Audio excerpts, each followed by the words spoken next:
Hi class. So for today, I'm going to need you to do a couple things. First, we're going to start on this page in your packet here. So this is, let's see, page 2. All right, so page 2, I'd like you to answer the first spell work number 1. So that would be this one right up here. So Unit 1, Introduction to Chemistry, Classification Matter. The acronym WDYT stands for what do you think? So what do you think a pure substance is? What do you think a mixture is? What do you think, how is a mixture made? And what do you think? Give an example of a pure substance and a mixture. You can look at these substances up here for number 4. So I'd like you to tell me for each one whether it's a mixture or a pure substance. So this, you have a glass of iced tea there, a penny, looks like gold bars, and then some like trail mix, I think is what that picture is showing there. So go ahead and answer these first in your packet, and you can go ahead and pause the video here so you can do that.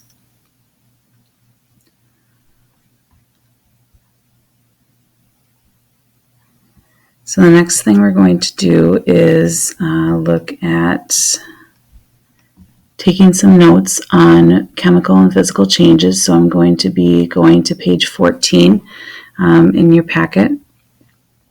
So page 14 will be this one right here. It says Unit Introduction to Chemistry, Concept number 2, Chemical, Physical Changes and Properties.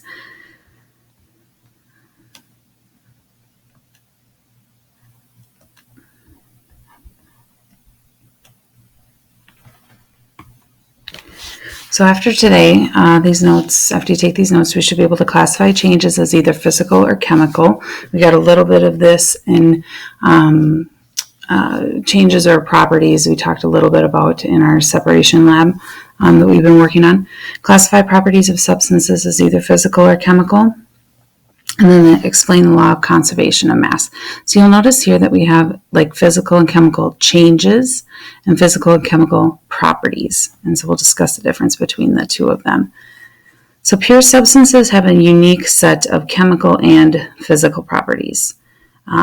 Pure substances, again, meaning anything from our periodic table, any pure elements, or anything that is a compound. So like H2O, CO2, any other types of compounds from the periodic table usually have unique sets of chemical properties and physical properties.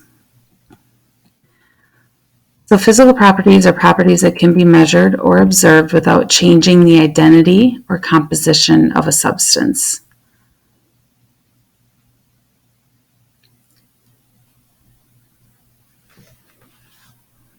So properties that can be measured or observed without changing the identity or composition of a substance. So you still have the element that you started with the compound that you started with. It might be in a different form, but you still have that element. So you haven't chemically changed it. So the chemical makeup is not changing when these properties are observed.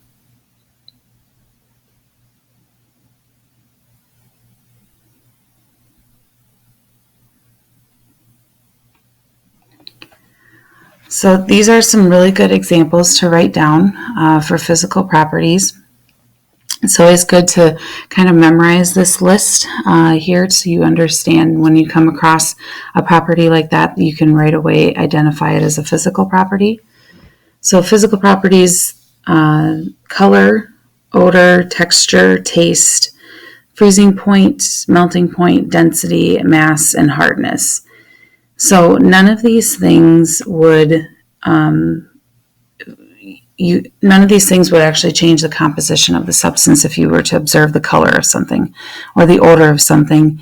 That doesn't change the identity of the same thing with like texture. Freezing point, melting point, density, mass, and hardness, those are more kind of numerical properties that we give certain substances. So for instance, the freezing point of water is 0 degrees Celsius. The melting point of water is also that 0 degrees Celsius going above that. But all metals have their own melting point. A lot of things have their own density. Density is something that's pretty specific to certain substances. Mass is something that just depends on how much you have of that. And hardness is also something that depends on what the element is. So these are all properties that are just, they can be measured or observed without actually changing it. Now, I know you can, when you melt something down, it looks like you're changing it, but really it's the same thing. So if I had an ice cube melting, on the counter, you could say that it's changing. The physical properties are changing. It's going from a solid to a liquid, but it is still water. It's still made up of H2O. I haven't changed anything. So chemical properties are properties that indicate how a substance would react with another substance.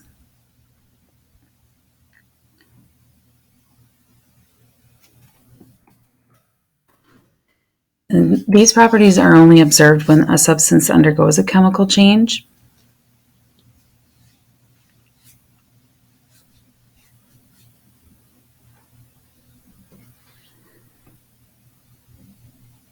So for this, we're just looking at when you combine two chemicals together, can you tell that a chemical change has taken effect, or can you tell that chemically the letters of the periodic table that make that up are no longer there in that same form?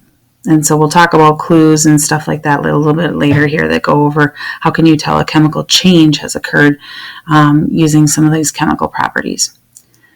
So a chemical property would be its flammability, combustibility, whether or not it's burnable, and it can react with, and then kind of fill in the blank there. So again, these are properties. Again, you would have to look up certain chemicals to see what their flammability, their combustibility, burnability, and reaction.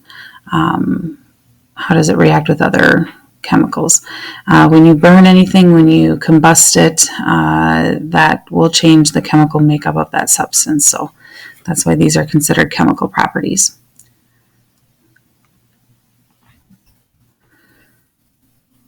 We have water here, and we'll use this as an example to generate a list of physical properties, and then see if there's maybe some chemical properties that water can have as well. So physical properties, you can look at water first at its color. So we say it's colorless if it's clear. Water does also not have an odor. At room temperature, it's liquid. Now, we usually have to specify properties, whether it's solid, liquid, or a gas, and then make sure that we specify, at room temperature. So that makes it known that, and that's usually what we use, is room temperature is about 20, 21 degrees Celsius, 68, 70 degrees Fahrenheit. So that's kind of the standard that we use for a lot of substances. What are they at that temperature? Are they a solid, a liquid, or a gas? Water is tasteless. And then again, another more physical properties. Freezing point is 0 degrees Celsius. In this case, we also have boiling point, which is 100 degrees Celsius. In this case, freezing and melting happen at the same temperature, so we don't include both of them, but freezing and boiling. And then sometimes what we call its viscosity, or what does it do in its natural form. So in this case, flows. So all of those just describe the physical makeup of water. None of those actually change water chemically. But some other properties over here. So water will react with baking soda. It'll form carbon dioxide bubbles when you put water and baking soda together. So in that case, that would be a chemical property of water. Water also reacts with acid. It can dilute acid and make it a little bit weaker. Water does not react with oil. So notice this word react is in all three of these descriptions so far. And water can react and not react with a lot of different substances. These are just some examples. So water and oil don't mix. So that would be a chemical property of water. And water is not flammable.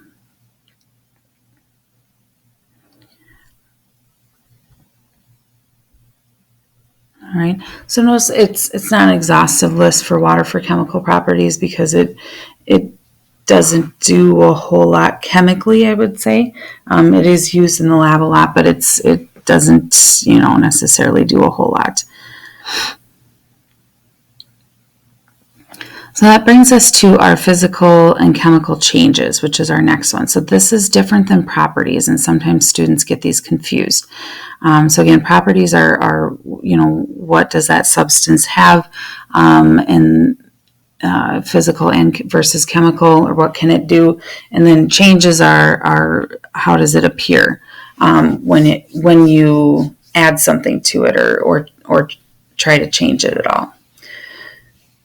So changes in appearance without changing composition. That's the definition of a physical change. Change in appearance without changing in composition. So examples of this would be cutting or breaking, pulverizing. If you take a rock, it has a certain chemical composition to it. Then you smash it into little pieces. You haven't changed anything chemically about that rock. All right, if you take a wire, cut it in half, again, haven't changed anything chemically about it. Also, physical changes would include changes in states. So we talked about states of matter, solid, liquid, gas. There are other substances that go through those changes, not just water, but at different temperatures, but we usually stick with water as an example. So melting and freezing, those would be physical changes. Notice that before the property was melting point, freezing point, boiling point, because it's like what's the temperature that it boils or melts or freezes at. Here we're actually talking about like as it melts, that's a physical change. As it freezes, that's a physical change. Boils. Subliming is where a substance goes from a solid to a gas. This doesn't happen too often. The only real example that is the students can even really kind of remember, think about is dry ice. So dry ice is a combination of solid CO2 that at room temperature turns into a gas and gives that kind of flowing, kind of smoky flowing look to it. So chemical changes, these are going to result in one or more of the substances reacting to form a new substance. And that new substance usually has different properties now. So we've kind of created a new substance. So that's one thing to always kind of look for. You're going to be doing a lab, and you're also going to be looking at examples of is this an example of a physical change or a chemical change? And if you have a new substance that is created, if you can tell that there's a new substance there, then it usually is indicative of a chemical change. And again, that new chemical would have different properties. So the beginning substance is different than the ending substance. So examples of chemical changes would include rusting, burning, corrosion, digestion, respiration, decaying. The first three are more chemistry related. We do talk about all of those in here. The other ones are just other, more biological ways that chemical changes can occur, just so you don't think that this is something that just occurs in chemistry. It happens all the time.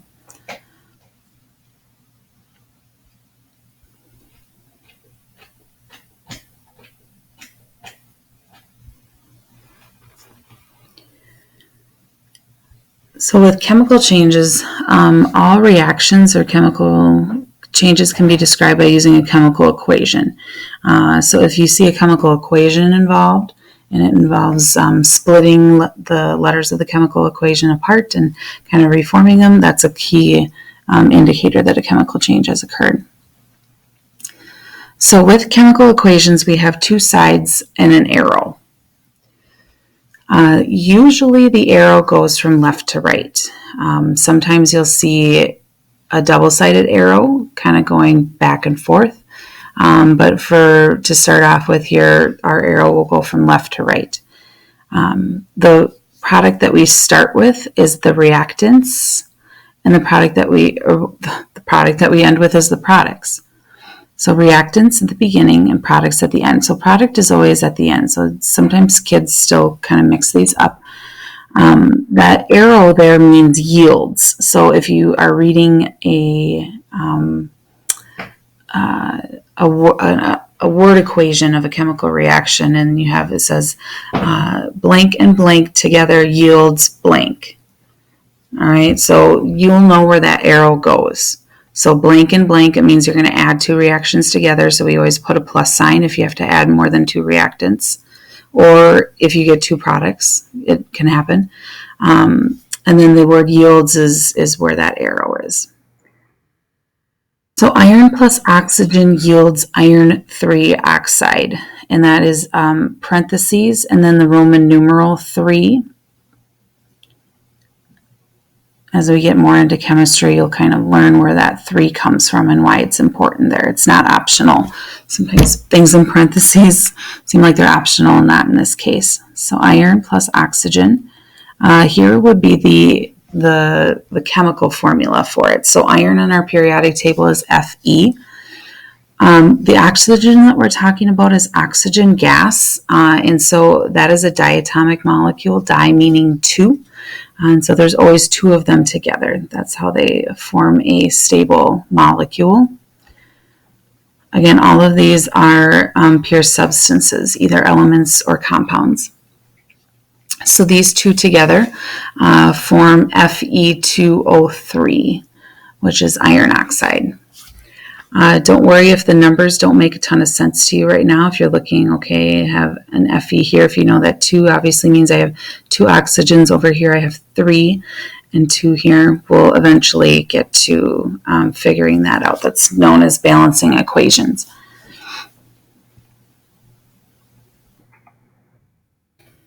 So iron plus oxygen, and then the yields with the arrow sign is the word equation, and then this is known as the formula equation.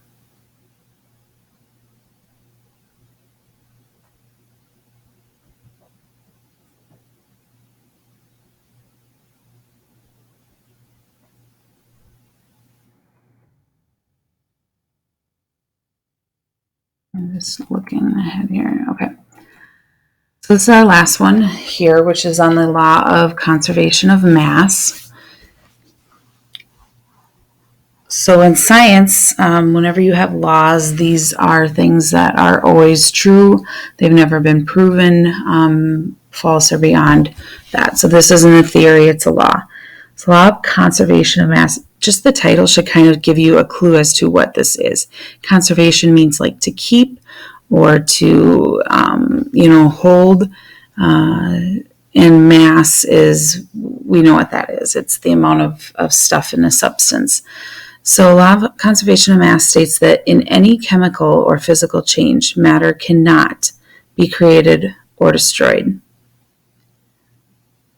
So matter, which is the amount of stuff that's in a substance, cannot be created or destroyed.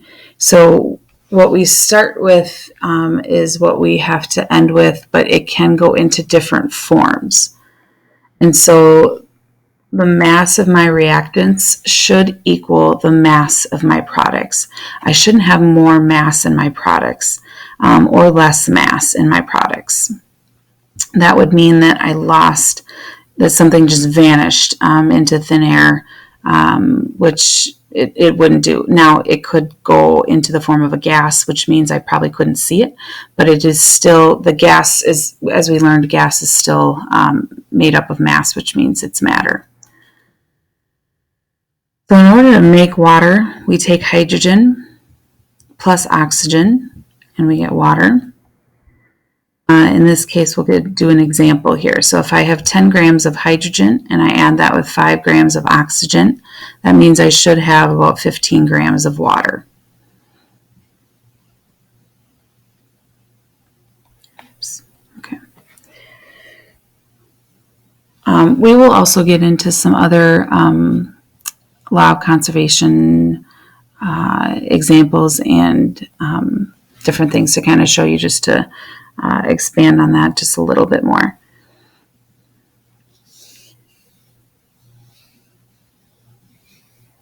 So what I would like you to do after you have finished these notes, I'm not going to have you do worksheet number 3 just yet. At the very end of this, here is what I write there. So complete and turn in the exit ticket, which is number 2. You do not have to begin worksheet number 3 or the homework yet. I will probably, that would be page 16 here, I think, and 17. So let's hold off on that. I just want you to do exit ticket number 2. So the exit tickets are way at the back. So that would be this one right here. So please do that after you finish up your notes. And that's it for today.